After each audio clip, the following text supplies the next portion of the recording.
తమరి అధ్యక్షతన అత్యంత కీలకమైన ప్రకటన చేయాలని రాష్ట్ర ప్రభుత్వం భావిస్తున్నది.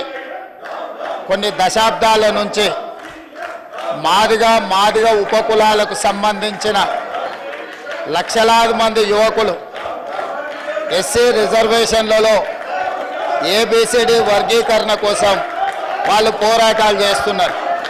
27 సంవత్సరాల నుంచి ఉమ్మడి రాష్ట్రంలో కానీ ప్రత్యేక తెలంగాణ రాష్ట్రంలో కానీ ఏబిసిడి వర్గీకరణ మీద మాదిగ ఉపకులాల యువకులు పోరాటాలు చేయడం జరిగింది.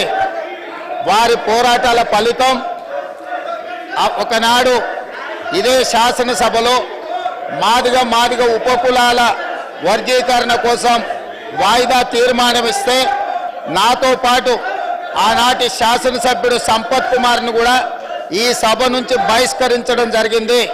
గత ప్రభుత్వం ఏబిసిడి వర్గీకరణ మీద కేంద్రానికి ప్రధానమంత్రికి విజ్ఞప్తి చేయడానికి అఖిల పక్షాన్ని తీసుకెళ్తామని చెప్పి తీసుకుపోకుండా మాదిగ సోదరులను మోసం చేయడం జరిగింది.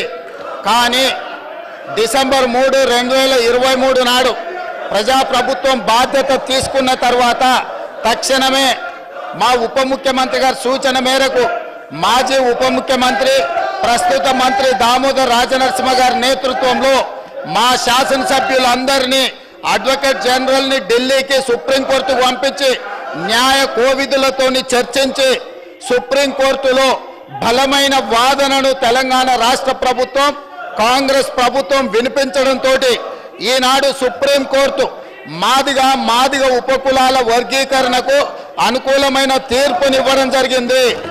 నేను మనస్ఫూర్తిగా సుప్రీంకోర్టు కాన్స్టిట్యూషనల్ బెంచ్కు రాజ్యాంగ ధర్మాసనానికి మనస్ఫూర్తిగా కృతజ్ఞతలు తెలియజేస్తున్నా.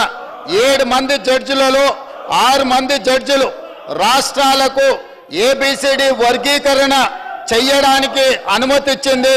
తెలంగాణ రాష్ట్ర ప్రభుత్వం తరఫున నేను స్పష్టమైన ప్రకటన చేస్తున్నా. దేశంలోనే అందరికంటే ముందు బాగానే నిలబడి తెలంగాణ రాష్ట్ర ప్రభుత్వం ఏబిసిడి వర్గీకరణ అమలు చేసే బాధ్యత మా మిత్రులు మా మంత్రివర్గ సహచరులు మేమందరం తీసుకుంటాం. అవసరమైతే ఇప్పుడు ఇచ్చిన ఉద్యోగ నోటిఫికేషన్లలో కూడా వర్గీకరణను అమలు చేయడానికి అవసరమైతే ఆర్డినెన్స్ తీసుకొచ్చి మాదిగ సోదరులకు న్యాయం చేసే బాధ్యత మేము తీసుకుంటాము.